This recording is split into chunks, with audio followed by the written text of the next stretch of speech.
Stop beating your gums and sound the attack.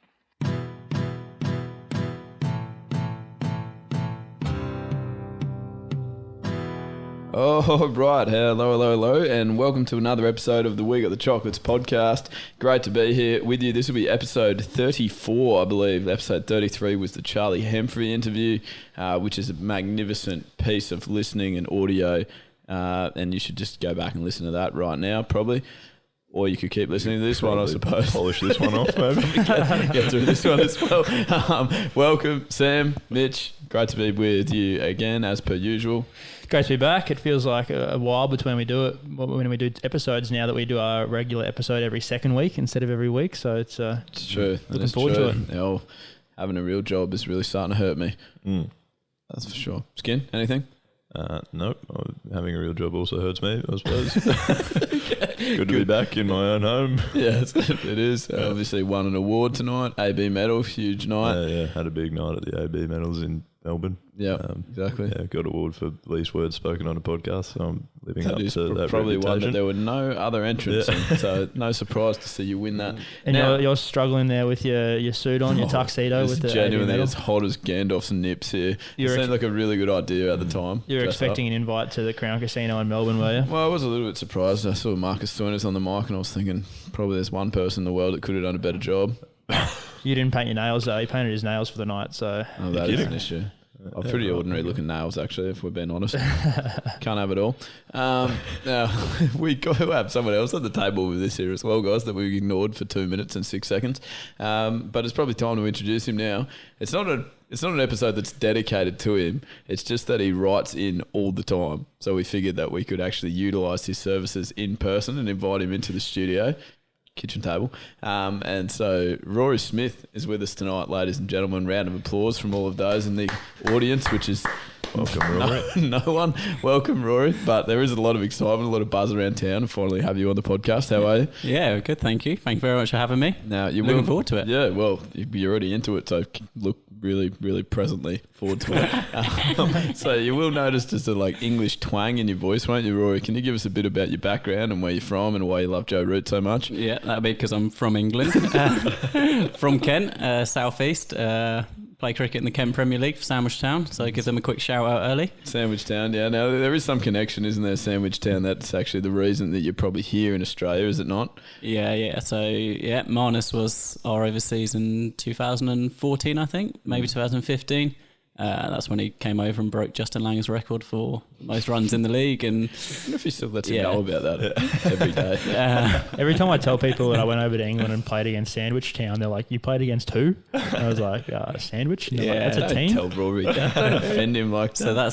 So that's how I know Marnus, and that's how I sort of worked my way over here 3 years ago, and now back again. As I said, Sam played for Bexley, so we played against them the following year. Who they are?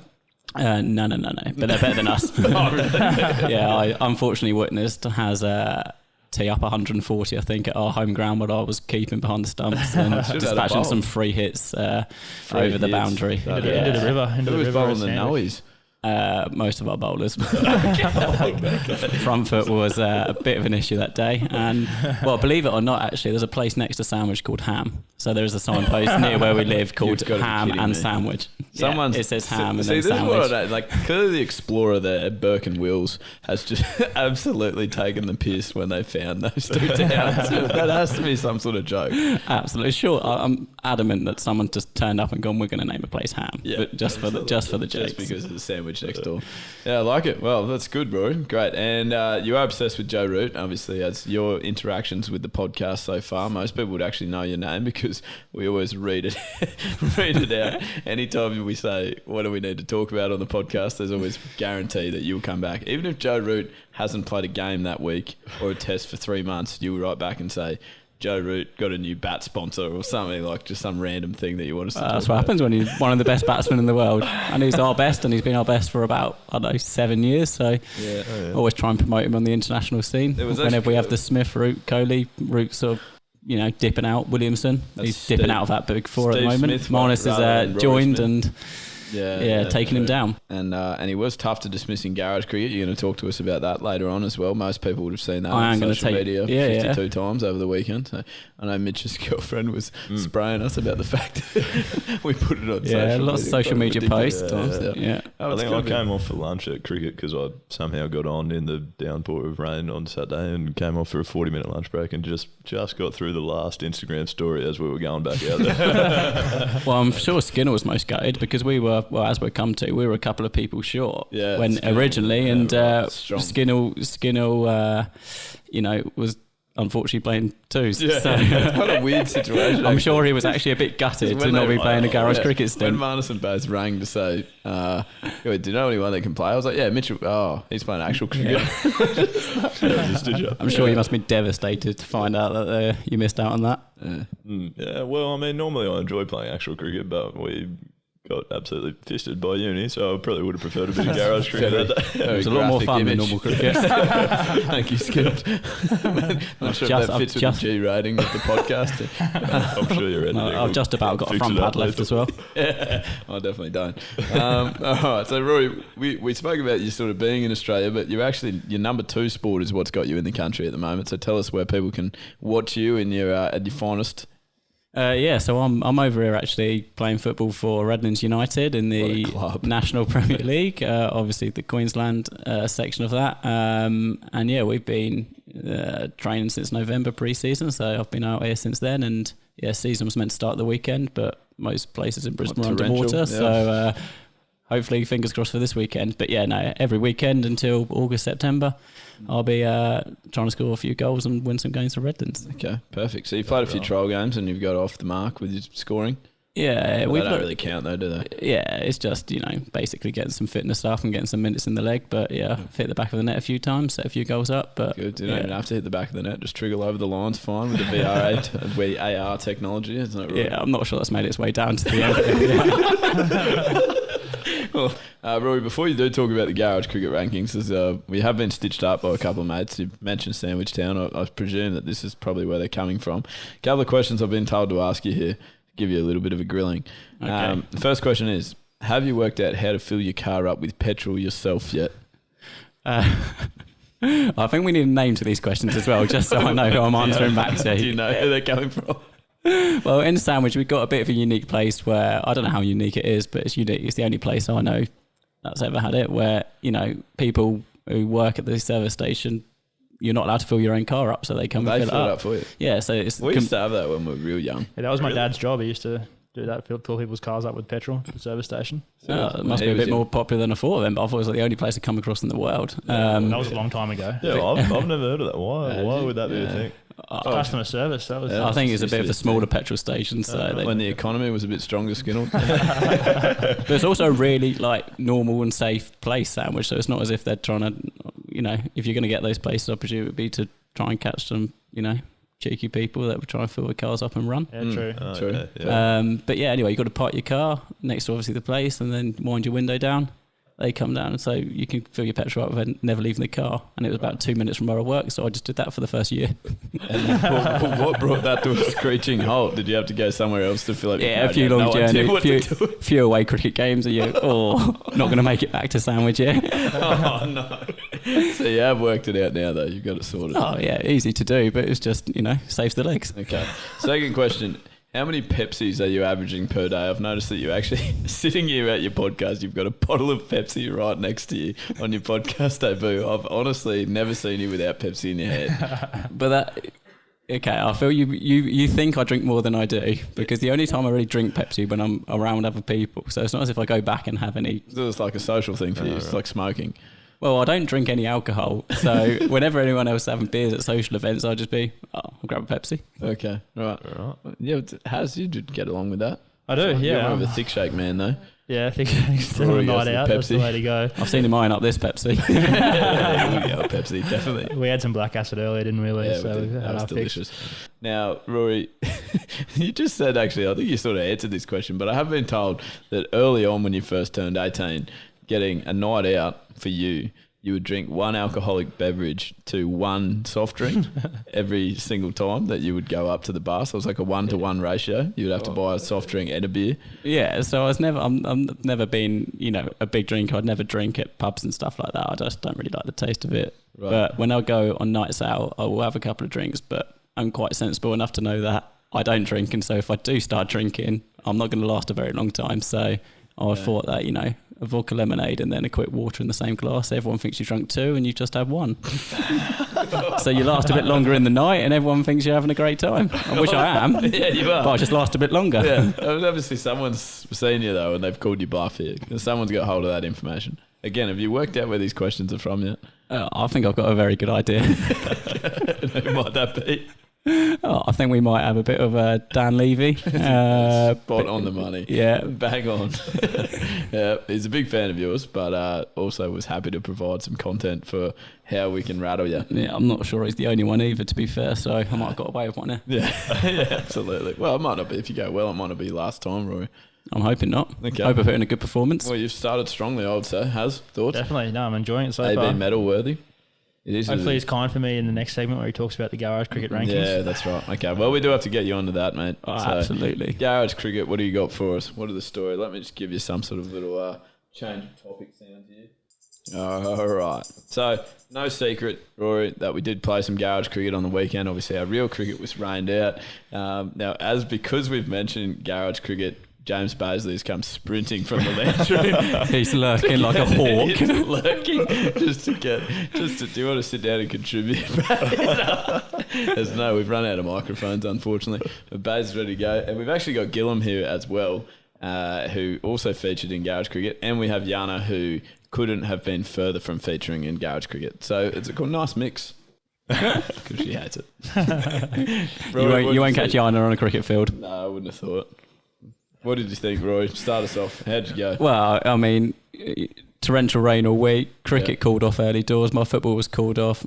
The procedure was we're all round for a bit of, garage cricket. We'll lock ourselves in for the day. And yeah, we got a call in the morning from Matt Phillips, regular player, saying not going to be able to make it. And so we were a couple of people short. He struggles with his so time we made zones the, as well, actually, to be fair. Yeah, made the phone calls around. So has answered the phone, got himself in. So very good man. Thank you very much for that. But we did have a couple of people turning us down. We did have a couple of people reject invites, didn't we? We had Jimmy Pearson, who claims he turned it down, I think, due to wife, girlfriend commitments. Duties, I think. But I think the reason was he didn't want to come and get a spray from Matt Phillips after being dismissed by him. He did. I think there might be a bit of history here, but he did say on the phone that he didn't want to turn up and get another spray by Matt Phillips after snicking off to him. So I feel that might be the secret reason why. Yeah, there's a bit of tension in that relationship stemming back to Manus' Bucks party, I think.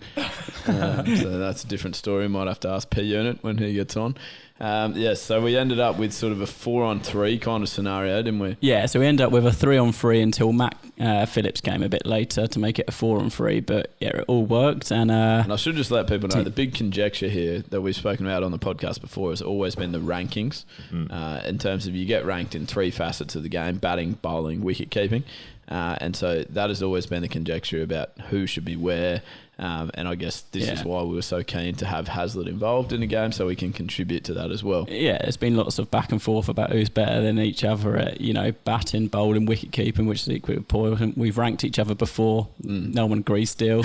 And the biggest controversy was James Bazley, who hasn't actually played the last couple of times, but did do a little bit of a Graham Swan and did sulk when he was given the lowest ranking for batting, bowling and keeping, I think.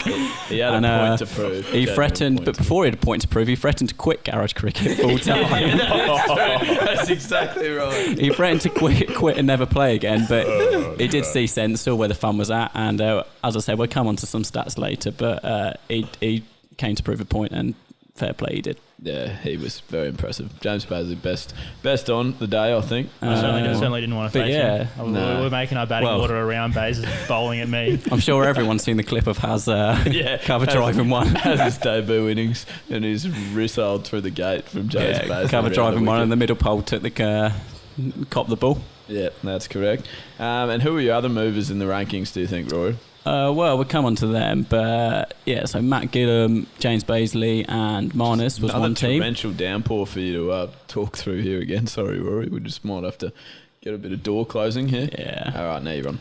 Well, hopefully it could lead to another one this weekend. But so Matt Gillum, James Baisley, and Marnus was one team, and me, yourself, Leigh, Haz, and Matt Phillips when he came was the other team. And unfortunately, we got whitewashed. We were dusted. Yeah, we lost 3-0 in the morning session. I don't think there was many other climbers overall. I'll read out some stats from the day. All right, go on. So we then changed the. They're not flattering. We then changed the teams up in the afternoon, and I think both teams won. So overall, I think we played 5 games. Was that right? Yeah, 5 tests. Leading run scorer was Marnus. That does not come as a shock to many people. 66 in his first innings. He scored 184 runs at 20.4, which in the context of things doesn't sound great, but if you look at the conditions we played in and what the game involves, that is that's proper batting. Massively over par. That's like 990 on the ICC rankings. That's a test equivalent average of 104. Considering Bays got rated as second best batter and he started with 3 ducks. Yeah. Well, no. So this is what we come on to. Officially finishing the day as second top run scorer was actually Haz. That's Heazlett. Came home really strong. But we started like an absolute pig. Well, this is the thing. So Haz ended up with 120 runs at 12, but if we get the morning stats up, he started this off with 42 runs at 7 in his first 3 tests. And then I feel it may have flattened out a little bit in the afternoon, and he then proceeded to get his scores of, let me just get them up, 12, 4, 22 and 40, which took him up to... How did it flatten out when I averaged more than anyone else in the afternoon session? I feel it coincided with by me and Rory could not bowl left-handers. Yeah, I feel it coincided with Baisley. So Bays bowled into Haz in the morning. We had how many dismissals Haz? Yeah, plenty. I don't know. The matchup wasn't great. His strike rate against me was pretty low. I think what played into his favour was he faced a lot of me and you in the afternoon, and let's just say we've not got Bays' skill with the ball, and he made us pay. We job up genuine pies featuring sauce. Yeah, so Haz ended up with second top run scorer. Quick learner, I will say, to be fair. He played his first debut in the morning and then churned them in the afternoon. So any future appearances, I feel... Thank you. Learned plenty. I'll be better for the run. Any future appearances, he's, I feel, set himself now. He's got the experience. His bowling was average. We'll come on to that, don't worry. Okay, jeez. It's going to take a while. Yeah, James Baisley then, 100 runs at 10, very impressive, especially coming off 3 ducks to start the game. Correct. 0-0-0, 40 is lined up for the classic Audi, 4 noughts in a row. We've all got one of them. Yeah. Or 2 in my case. And then so they were the top 3, and then there's a little group of us in the middle, me and you, Leigh. So you got 98 runs at 9.8. So I was 84 runs at 9.3. So I think we said me, then you, when you rephrase that. Well, yeah, okay, I'll give you that. Thank you. Matt Gillum then got 40 runs at 8, but he only played the morning, so that's why the runs tally's low. Yeah, and then in a comfortable last position is Matt Phillips, who got 34 runs at 3.4. Yet still proceeded in the lead up to call himself a genuine all-rounder. Incorrect by a large stretch. Yeah, so yeah, they're the batting stats.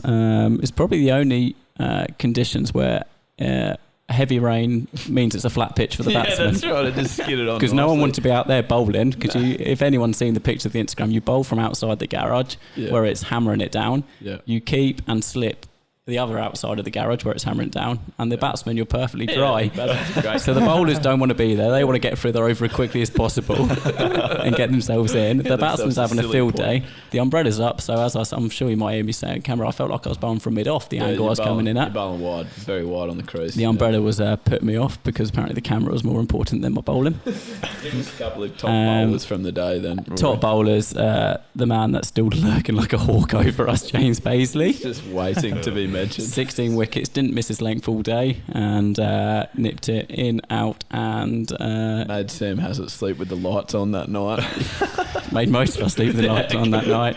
I've been reviewing the footage ever since. Trying to find a way to counteract it. Marnus was second with 14 wickets. He bowls, if any of the listeners have ever seen Darren Stevens bowl, he's a garage cricket version of him. It would be slow. You know what's going to happen. He's going to hit one of the edges or your pad, and he's going to get you out. It just floats up there and then nips. He's got Rory absolutely mentally whipped. Rory said, I would have scored a lot more runs, but I have to face Marnus every time. Every time I went out to bat, it was one ball into his 10-ball spell, and I had to face 9 from the one of the best bowlers in the game, and then Matt Phillips 10 wickets. I got 9 wickets, and then Matt Gillam, Haz, and Leigh, yourself all joint on 5. Has took again 3 matches to get sort of the grasp of how to bowl in the game. I feel I also bowled a lot less overs than the other two, so that's because you were bowling throwdowns at the start. Has was bowling full tosses. Has was bowling 50% balls full tosses. I was very, very bad, but again improved. So again, I can't say too much because he knocked me off pole out to finish the game. I took a couple of catches off him. I think Has needs to take a lot of credit here, to be fair, because I'm sure in our first 2-3 games of garage cricket we were a lot worse than Has offered, to be fair, and Has, as I said, he performed decently in the morning, but took his game to a new level in the afternoon, so that's right. He's definitely a player you want in your team in the next game. Yeah, he will go high in the IPL draft next, I think. That's for sure. IPL garage cricket draft. Well, that's perfect, Rory. You've been very, very strong there, and we appreciate you coming in and getting yourself on board and being in the studio live in action. Oh, thank you very much for having me. I'll be sending more root questions in, don't you worry. Oh, yeah, perfect. That's what we need. Excellent. We'll definitely talk about him at some stage when it's been a slow news week. He got out for 49 last night against South Africa, actually, if you want to know. Got caught a leg slip in an ODI. Great, we've got another 3 listeners there, thanks. Perfect. Cheers, boys. Thanks, Rory. Cheers. See you, mate.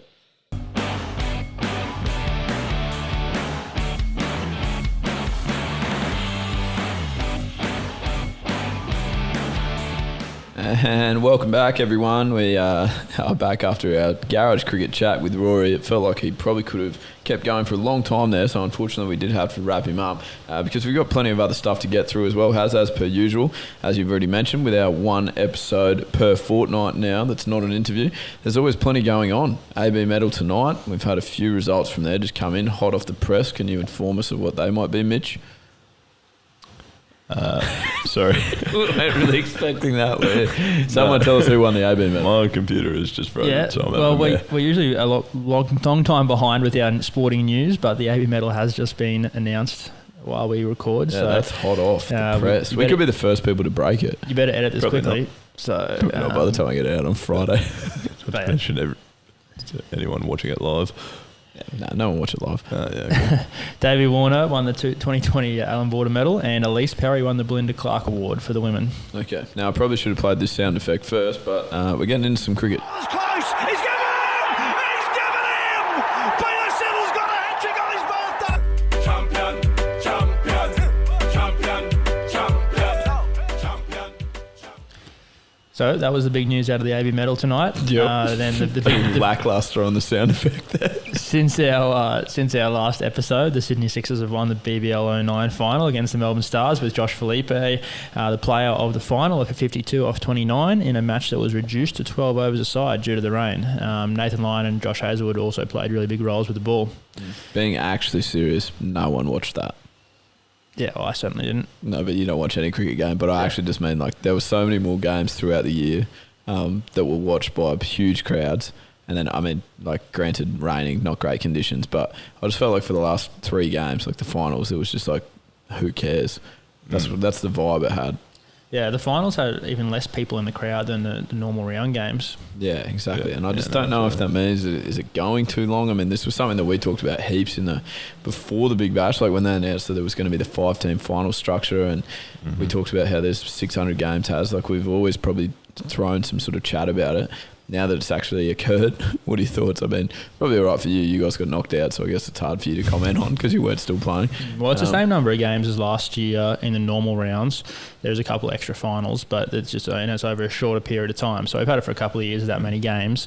To be fair, it's been a talking point every year, though, hasn't it? That I remember last season we were complaining that I was complaining that it was too long at least. It's a tough one because the footy codes go for a lot longer than this.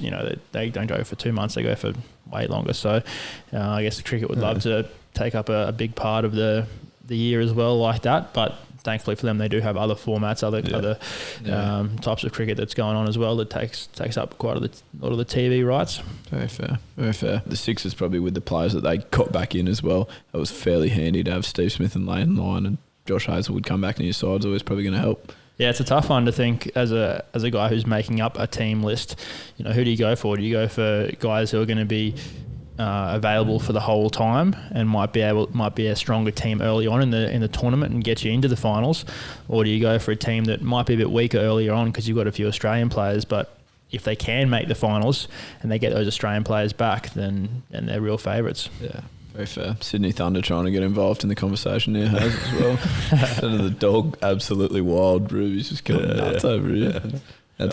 She's only been on the planet for 14 years and still hasn't quite worked out with a thunderstorm. So I'm sure we'll hear her barking throughout the episode, but that's all right. You've also got some news, I think, about it, sort of a Mankad situation. Yeah, the Mankad was once again under the spotlight of the Under-19 World Cup with an Afghani bowler removing a Pakistani batter in that controversial manner. So, it's people have been talking about it a lot. I think that now in white ball cricket, you got to stay in the crease now, don't you? Too many people are talking about it. Yeah, and I think it's fair. Like back in the day, ages ago when it first happened, playing Test cricket, people weren't trying to get an unfair advantage doing it. People were just mistakenly out of their crease, not trying to get a quick single or a quick two, and they were getting man-catted, and that was quite harsh. But nowadays, every inch counts. Adam Holyoke came on the episode a couple of weeks ago on the show, actually spoke about it on his social media accounts, and it makes a difference. If that batter's a couple of inches out, then that was too much for me to read that thing he wrote. He's going to make it. The batter's going to make it back for two. So you got to keep him in their crease, and that's the way to do it. Yeah, it's fair. Yeah, I've actually got a little bit of a story about this. From a second grade T20 recently. I think maybe against Sandgate or something. We had them like 9 down in the 19th over, and they had already got a warning in the 18th over about backing up too far from the umpire. Like we hadn't even been planning on man-catting them, and then in the last over of the game, the bowler was running in, and our captain's standing at cover and has just blown up and stopped the bowler from running in and we look up and the non-striker's end is genuinely halfway down the wicket, like trying to take off and sprint out. Yeah, okay. So I think you do have to be able to rule that stuff out. I guess I'd probably like to be seen on like a case-by-case scenario, because I remember Joss Butler last year got run out in the IPL man-catted by Ravi Ashwin, and he was honestly in his crease and just like blasé, like just daydreaming, thought that the ball had been bowled because in his normal action it would have been bowled, and he didn't let go of the ball, waited till he walks out of the crease, then ran him out. I feel like that one's a little bit rogue for mine. Yeah, no, I agree. Yeah, but I think if you do have it in for one situation, you probably have to have it in for all. Correct. But it is harsh on people because you don't often watch the bowler release the ball. Often coaches tell you should watch the bowler release the ball, but I'm usually watching the striker's end to see what's happening down there. Yeah, no, that's absolutely fair. Okay, Skin, what other cricket news have we got? We have got Mitch Marsh, Glenn Maxwell, Josh Hazlewood and Jai Richardson, and Matt Wade, have all been recalled into Australia's ODI or T20 squads for the Tour of South Africa. There are a couple of decent changes, to be honest. Ashton Turner and Ashton Agar got the punt, I think, from the India tour. Agar's still in the T20 squad. Good, I believe. I think I saw him. For what reason? We like to sit on the fence. Sorry. Backup spinner. Fair. Right. Unorthodox is very handy, Has. I've always said that about you. A couple of good performances in the Big Bash have got those guys in, so fair enough. No, exactly. And I'm rattled by how Glenn Maxwell hasn't been involved. But anyways, carrying on. Yeah. Pakistani cricketer, here we go, Nasir Jamshed. Grab us a couple of flavours, thanks. Has been jailed for 17 months for spot fixing in the 2017 PSL. Anyone know any more about that than I do? I can't say I'm a big PSL watcher, to be honest. The Pakistani. No, he's been caught a couple of times in different tournaments for that same sort of stuff. He's in a bit of trouble, searching for a bit of cash on the side. Nasir. Yeah, right. There you go. Now, well done, Skin. I'm not sure I've played that. That's a real nightmare. Perfect. No, sorry, this was the one. Now, you've actually put up a little Instagram post Yeah, the post didn't For get want any of a comments, but the story did. So Posting, okay. Yeah. Lack of interaction on the post. We'll take that back to the producer. plenty of responses to the story, which was feedback. good. And this week on What Would You Change If You Were in Charge, we talked about women's cricket. So plenty of responses Cool. I again. love how you structured it there, Has. Well done. Just from point A to point B, the shortest possible space of time. That's it. That's what I'm trying to do, and you just lengthened it a bit there. Please, how's as a bedtime? We'll start with a friend of the show, definite, is Luke Foxy Feldman, has said that he reckons they should shorten the pitch for women's cricket. Okay. I guess they don't bowl quite as fast, and it would be a bit more fast paced then, shorter reaction time for the batters. Yeah, that's not outrageous. Do they still have shorter boundaries? Oh, Yeah, they do. They do. Yeah. They do have shorter boundaries. Yeah. I've often heard people use a similar argument for AFL as well, like women's AFL. They reckon that they shouldn't play on the full size. Yeah. But we'll probably get to that at some point. Yeah, definitely will. Mark Dash, so they should play more Test cricket, which was actually also mentioned by Mac and Lauren. So popular one there. I think they play only the one Test when they play an Ashes series. One Test Ashes series. Yeah. Definitely some room for a couple more Test matches in there. That's not much of a series, is it? No. Mark also suggested putting more effort into getting first, second, and third grade women's teams at all club sides, which might be tough, but definitely will be good for depth there. Yeah. And I think in England they have quite a few women's teams in the clubs over there. So it'd be good if we could match that and get a few more players involved. And he also wants adequate change room facilities at each ground women play at, which is very sensible things to suggest. What does that mean, by the way? Like just well, I think what would be second different? grade. I feel like the second grade girls played some stinky grounds. Yeah, bathroom. It's not great. Bathroom's pretty ordinary. Even North's first grade facility isn't great for women's cricket. Is it? yeah, but North's first grade facilities aren't adequate for males. For I don't know what that. I mean, they are adequate. Just if you're not a huge fan of demountables, they're probably the greatest thing that you look forward to. I think it's fair to say. Yeah, no, but Just because we do have some North listeners out there, Skinnelled, and they're quite. Oh, yeah. Sorry, Heels. Quite heels. I think they'd agree though. To be fair. Yeah, fair. Yeah. Would they? Surely. They haven't embraced the demountable. I can't imagine you looking at that change room and players being aren't really fans. stoked about going in there every week. No, well, I'm certainly never stoked about it. It's particularly when it's very shortly after I've exited it. Usually come back after nicking off 4 balls later. It's not what you want to see. Sorry, Haz. It's all right. Hunter and Carla have both said more games need to be at the bigger grounds like the SCG, MCG and the Gabba, especially for Big Bash finals. Fair enough. The boundaries might be brought in a fair way there, but the women definitely should deserve that. And I think they are actually going to be playing a game at the MCG for the women's the World Cup final is going to be at the MCG. They were trying to break a record for the most people to a game of women's sport ever.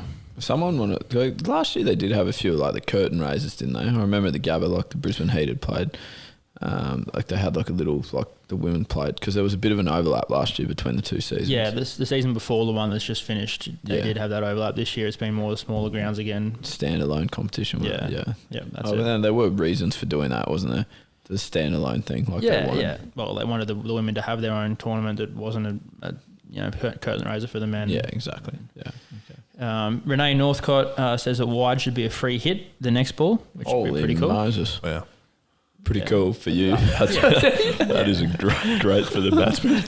There's just so many bowlers whinge about how one-sided the game is already, and now we're going to punish them for slipping one down leg side as well. Sorry, mate, get teed up and never stand for that. Also, the power play should be longer, so 2 out, maybe extended from 6 overs to 10 overs or something like that. Yeah, bowlers will love that again. Excellent. All in the name of entertainment, mate. Entertainment, that's what it's about. Oh, bowlers aren't entertaining. No, wickets are entertaining. Well, that's what the fans online are suggesting at the moment, I reckon, by the comments I see. Right. Yeah. Malcolm Lack says that we should have mixed cricket. I don't mind the mixed cricket idea. Yeah. Well, there pretty much was that mixed cricket game last night, like the fundraiser charity bash.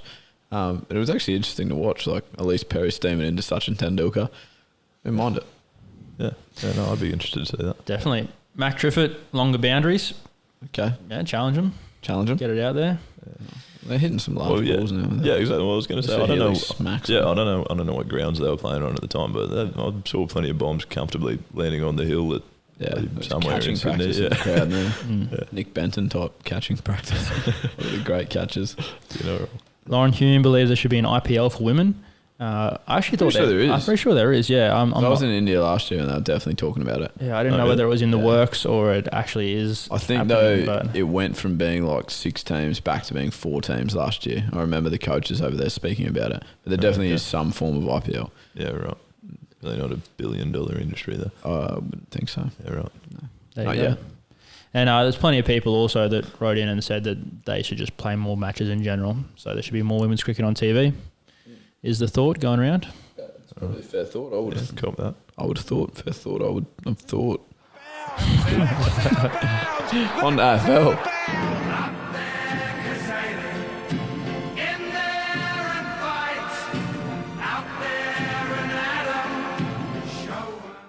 All right, so the AFL Women's started this week and 4 new clubs began, as we have spoken about already. Started this week with Carlton, GWS, Melbourne, Brisbane, Collingwood, Bulldogs and Fremantle winning their round 1 games.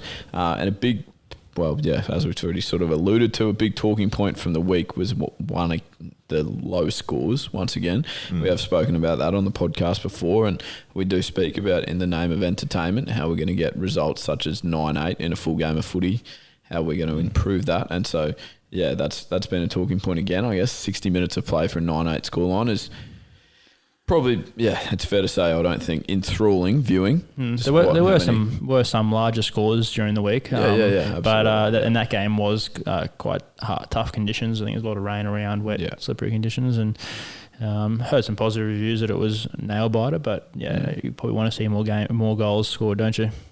Yeah, I think so, definitely. But I think that over dry conditions, I mean, wet weather footy is always.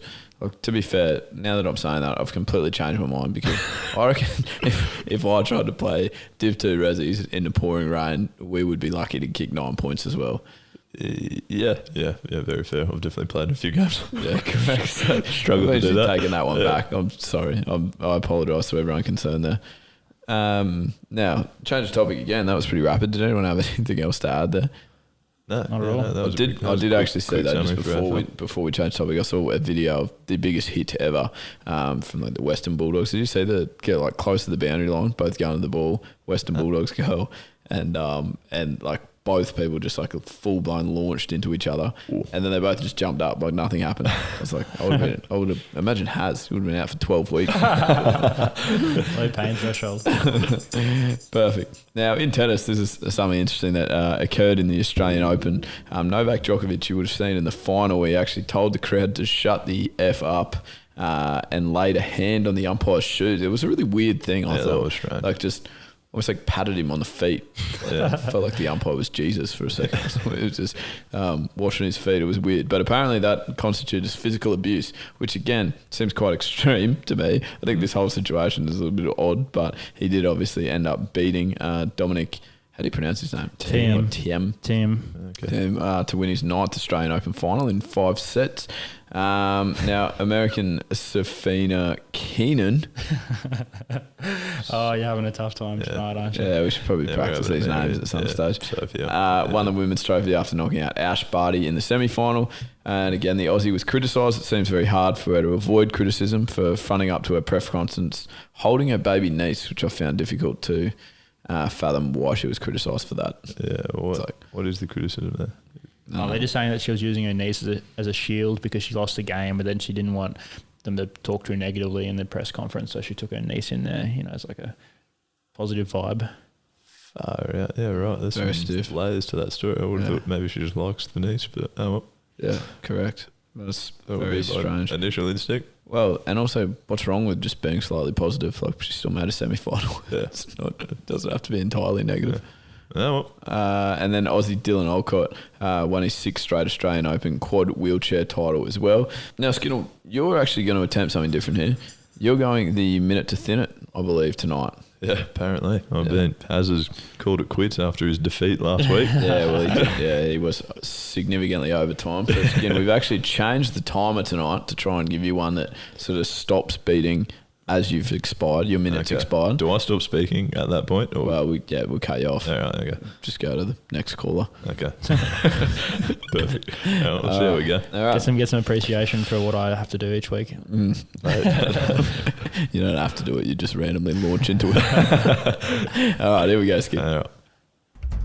Kansas City Chiefs, led by Patrick Mahomes, beat San Francisco to win the Super Bowl. US President Donald Trump tweeted after the game congratulating the great state of Kansas, when in fact Kansas is a city located in the state of Missouri.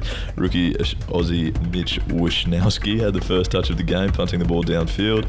Perth Glory's Chris Ikonomidis had ruptured his ACL, doing no favours to their A-League title hopes. They sit third behind Sydney and Melbourne after 18 rounds of the 29-round season. The Brisbane Roar are in 6th place, while Central Coast and Newcastle are currently favourites to take out the wooden spoon.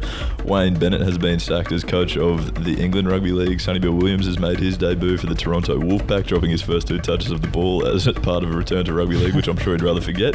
The Fijian men have won the Sydney Rugby Sevens event, with the Aussies slipping to 7th on the rankings. New Zealand won the women's competition, with Australia taking the bronze medal.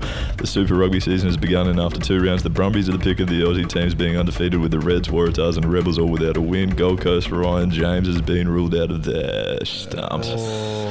So close. I've got 1.5 dot points to get through here. Perfect. All right. Excellent. Well done, Skin. Not bad that at all. I had a good crack. I was off to a poor start. I felt like I got better through the middle. You started speaking about canvas shoes at one stage. Canvas. The Canvas City. Yeah, perfect. You're not in canvas anymore. Magnificent. Now, we did have some success with the Yarns with Yarns segment last time that was on. You remember? I think probably a month ago. Yeah, I loved that one. It was very good. Oh, good. Well, that's excellent. You might love this one as well. I mean, you were actually here for the chat, so you can probably decide already whether you liked it or not. But for the listeners out there, we caught up with Jana and had another chat with her today, and this is how that went. Oh, right, and we are back together again, and Jana, it's always a great time when we do get to see you, I must say, and obviously we've got that really cool jingle that we worked on, so we'll just play that for you. Banana boat. It's 30 plus. Banana boat. It lasts. And it's absolutely blatant copyright issues. Just like the original. You did such a good job. I'll be honest, I have not quite committed to getting that sorted out. That is very surprising. Well, I just sort of assumed that it would be done by now, but then unfortunately the issue with me assuming that it would be done by now is that I actually have to be the one to do it. So that's what's really let us down in this scenario, I'll be honest. Probably could have done it in the school holidays. Being a teacher, it's going to be tough now that the school term has started. That's a very valid point. Yeah, well, we haven't. What did you do on the school holidays? Well, pretty much Not anything that. else you saw on the podcast, essentially. But welcome back, Jana. Great to have you again. Thanks for having me again. Thanks for not firing me after. No. Well, first. you actually got some resounding receptions, I thought. I'm not sure if that was a great phrase, but the applause for you was quite generous, figuratively speaking. As in, a lot of people sending messages saying that was good, and Jana really tore strips off you guys. That was good. And that was the best we've seen Mitch perform, yeah, because he had a couple of zingers in there as well. Yeah, Bit of a change of pace, so it was nice, Yarns. So Thanks. obviously, just the Yarns with Yarns segment, sponsored by Banana Boat, is always going to be back. I think you can say that. No, we probably can't say I that. don't think you can say that. You might get sued. No, yep, that's a massive chance. So us for all we got, which is 3 microphones. All right. So, Yarns, what I do like about your setup tonight is that you've got your 3 favourite cricketers that are really you've brought along with you, and they're helping Being you. supported by the best. We've got Shane Warne, Ponting, and Steve. Steve Waugh. Yeah. Waugh. You know so well. Who I just became super familiar with. Did you know he won Australian of the Year? In 2004. Yeah. I think I actually did know that. I didn't until today. I think that was his last year of Test cricket, 2004. Yeah, it was. probably hard to know that he won it if you didn't know who he was in the first place. He genuinely looked at the book and said, I have no idea who this guy is. Yeah, well, I don't. That's not why I'm not here for my cricket knowledge, am I? That's true. No, you you're did not. change it up. You're So most certainly you not. wouldn't have hired me for hired is a generous word. Hired's generous. Hired Yeah. implies being paid. It does. Yes, that's true. Well, Jans, I did want to get your just your opinion actually on a couple of topics that aren't sport related, as per usual when we do get you in. That is why I'm here. This is one that's plagued me in my life, and Sam and Mitch will definitely back that up. Is my, how would you say, punctuality, you might say, featuring organisation in brackets. I'm surprised you know the word. I definitely am not great with it. But my question to Jana is, how late is too late if you say that you're going to be somewhere? Now, obviously, this story sort of involves you.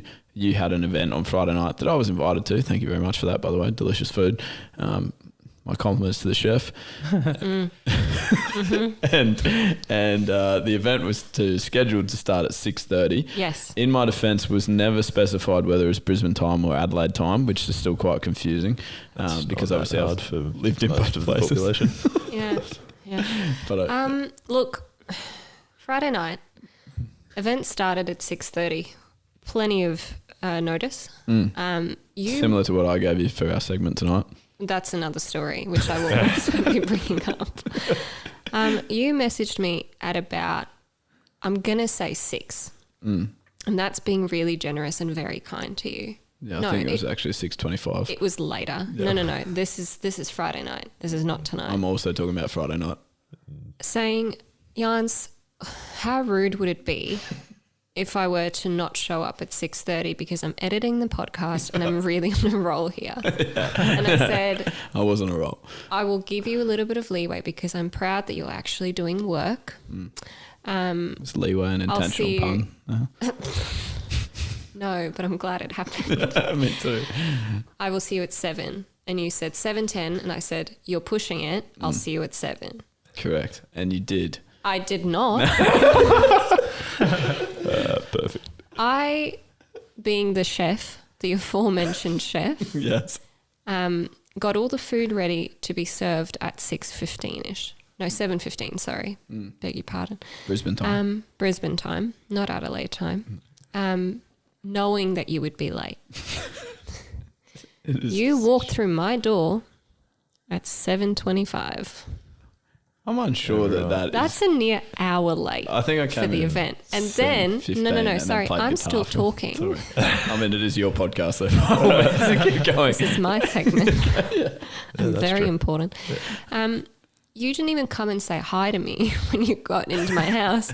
You went straight into my husband's music room where you guys sat for 15 minutes before I saw any of you, and at which point the food was so cold people were reheating it in the microwave. That was not my best option. And he didn't even get the podcast edited in time. We still released it a couple of days late. So That's knowledge I didn't have Released it the before. next day. That's fantastic. Did I? Yeah. So you Leigh, got a I stinker of a feel night, like... Okay, and then again, you are horrid at replying to text messages. Terrible. One of the worst has also gets at me about that. You messaged me yesterday to ask if I would be free to do the segment, and then you said whenever time. So I said, okay, great, 5 p.m. works for me. And you said, Yeah, when I say whenever, said- that obviously means there's fine print. no, sorry, Skin doesn't get home until 6:10. Which is fair. Thanks for but waiting then- for me, Aunt. No, but of course, but probably don't then say whenever time. No. Whenever time works. Or whenever time between when Skin gets home, which I'm, in hindsight, could have specified. That's not the knowledge. Yeah. That's not. Yeah, no. I don't have that knowledge. Yeah, Jana And and I then- aren't that close yet, but Well, that's probably your first off problem, Skin. Yeah. okay, I'll work on it. And then I messaged you at 11 a.m. Today. Yeah. Yeah. Saying, okay, what about 6:30? It's a tough day on the tools, though, in my defence. I didn't get a reply until 6:25 p.m. Okay, you just shouldered arms at saying, I live about 20 minutes away. Saying, yep, works fine. So out of principle, I didn't show up until about 7:10, at which point nothing was set up. So That still wasn't ready. It's now 8:15 and we're starting. Yeah. But we've done well. Yeah, that was that's- good. That was So good. to answer your question, how late is too late is Geeb's time. Leigh's time on the clock. Yeah, okay. Just any time that I arrive is too late. Yeah, it's generally Yeah. too late. Generally. I've never seen you be on time. You're not the only person You've to say cancelled that. on us when the event had already started. Yeah, that was also involved skin. Yeah, please do tell. It also involved you. The night we were meant to go to the Watch this. movies, and we messaged and said we're not coming when the movie started 8 minutes prior. But that was because yeah, we I single-handedly see, had to try and fold the covers at cricket. Yeah, that was It a was tough gig. stiff. And then Jana was also And you messaging. didn't realise that you were going to be late until the movie had already started. Yeah, well, we sort of like, they have those 25 minutes of adverts, so we just thought we'd bank on that. And then you started sending messages saying, like, there's not one. I've had a there's not bad one. story, She was There's not one seat entirely left. full. But also remember that you went to cricket with James, and then Bays left like as soon as cricket finished, and I went home to have a shower and get changed and stuff. And then I was like just assuming I would meet you at the movie, so I started driving to the movies. Got to about Cleveland when the movies are at Vicky Point. For anyone that doesn't live in the Redlands, so I apologise. But I wasn't far away from the movies, and then realised I had to go back and pick you up because you didn't have a car.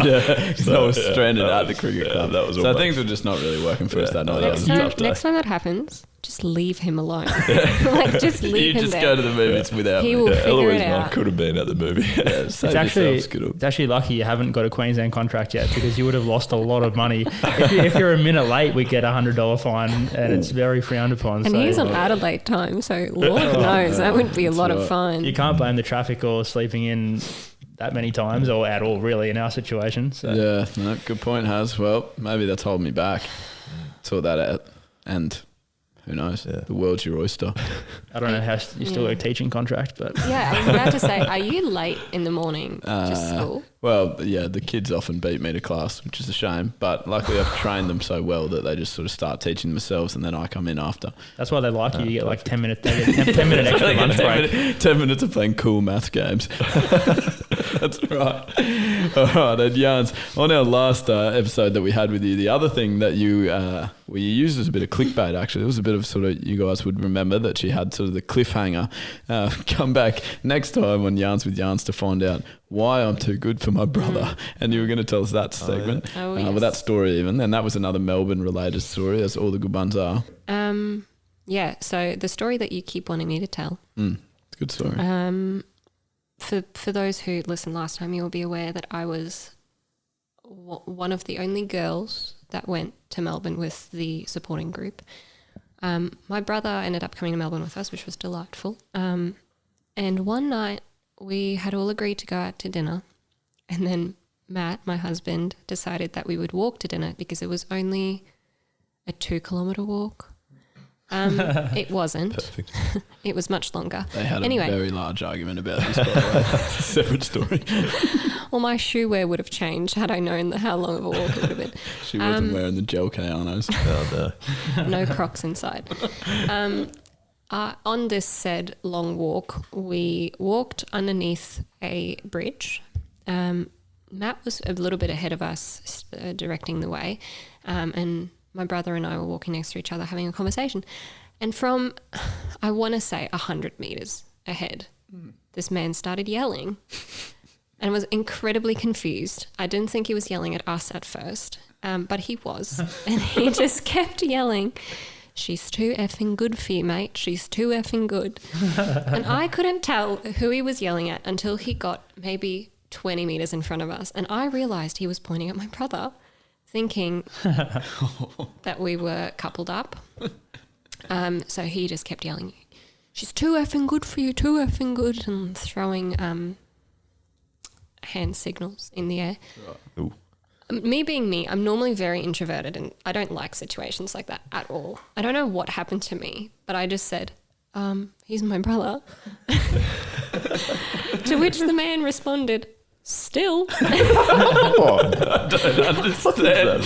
And then he just kept walking past, still muttering under his breath, "Too effing good for you, too effing good." well, was he right? Is he right? Wasn't ready to let it Well, go. though. He wasn't ready to let it go.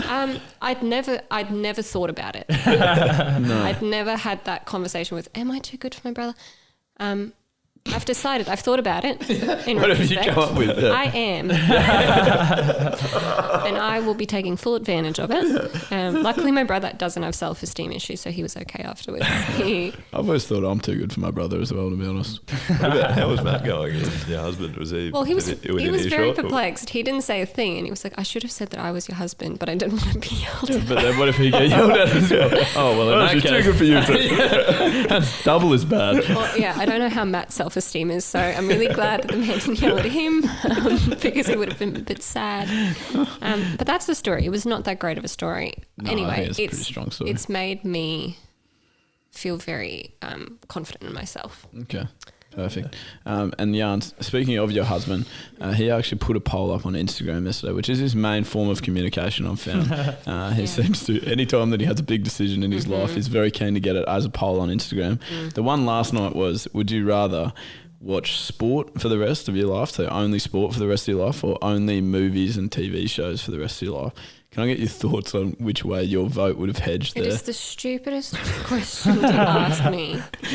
It's the stupidest question in general because that literally excludes you from ever watching the news again, ever watching anything related to pop culture. Is that both options exclude that though? Don't they? No, just The from News sport. is a TV show, I guess.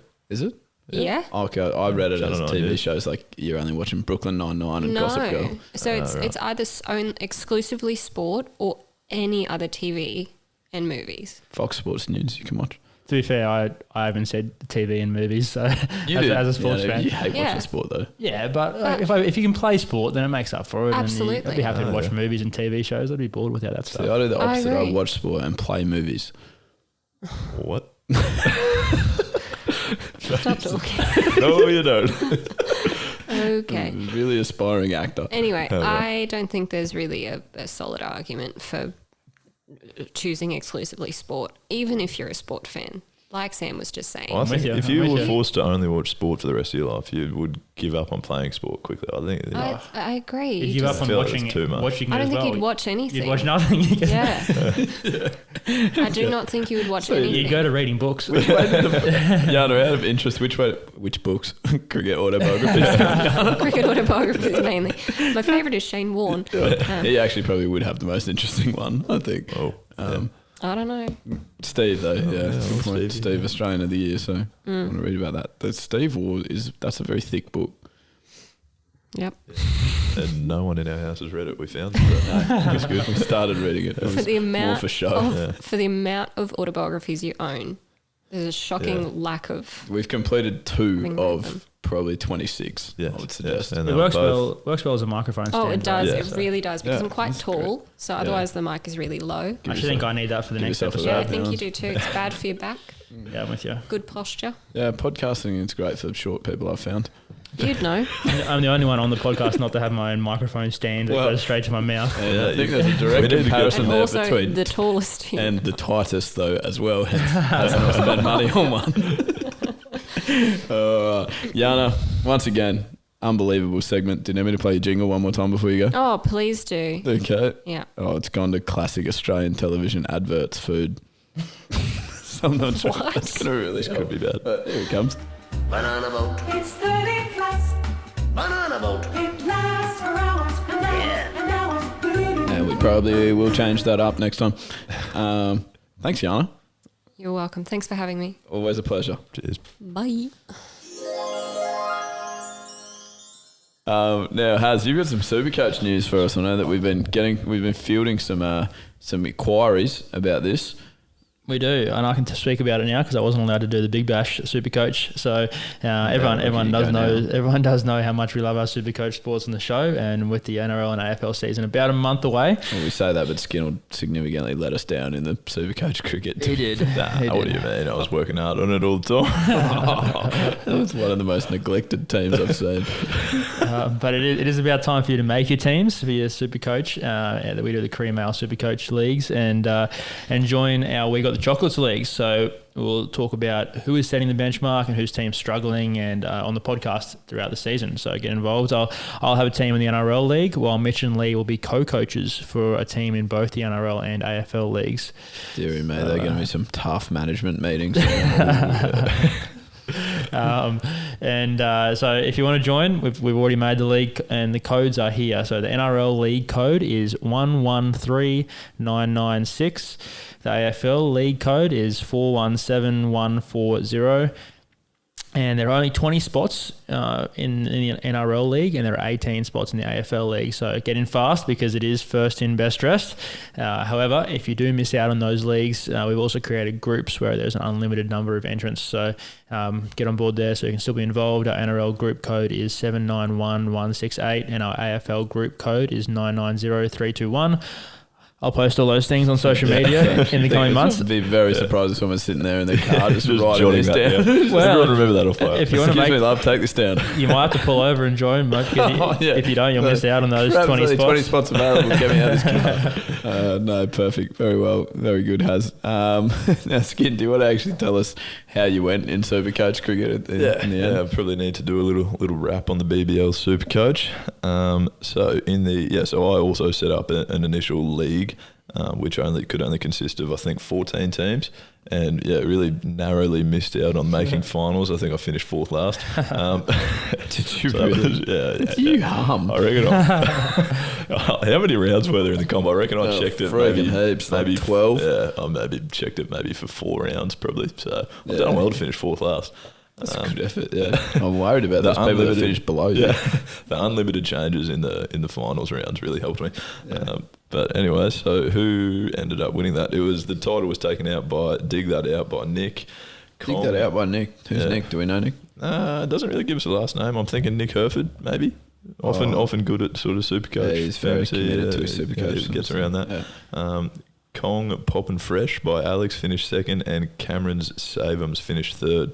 Cameron French, I have to. Would I make would sense. assume. Yeah. Save him. He does say that a bit. Yeah, he loves it. Yeah. Anyway, so that was that in the league, and then in the group where you can have an infinite number of teams. I was again, really right up there. I finished 19th out of about 30 positions, maybe 38. I might have been about halfway down, so I've not gone too bad there.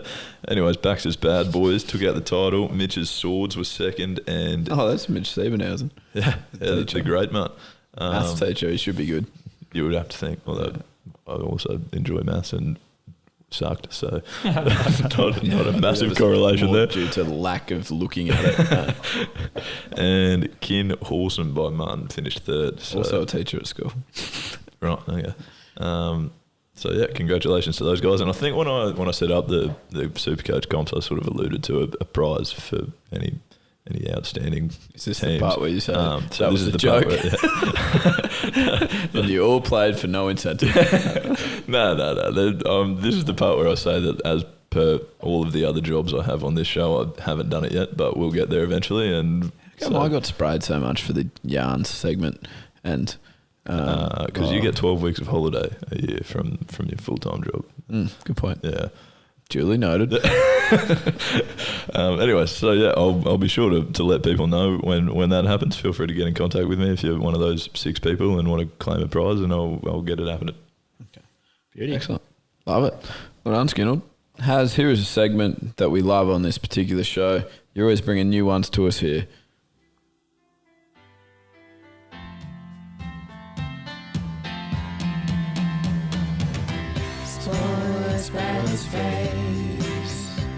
We've heard a few that we will throw at you. Sportsman's phrase. We've got a long list that we'll add to all we use untrue. Hit it, Has. Talking about teams choking and using the word that the team choked. I think a lot of people have come out and said that the Melbourne Stars have choked once again, losing the Big Bash final this year. Just like they said that the Brisbane Heat choked by not making the final series. Look, it used to be a word that was only used every now and then, but now it seems whenever a team loses, or has had a bad season in any sport, they're chokers. In sport, someone has to win and someone has to lose. Sometimes the other team's just a better team, and sometimes, a team has a bad day. I don't think it makes them chokers. No, it's like, remember, I think we put a guy on the social sim bin for calling them the Brisbane chokers. Heat. It's like, it is so overused actually. And choking is just like just a synonym for losing. Regardless. You could have lost 18 in a row and then lose your 19th. Wow, they choked.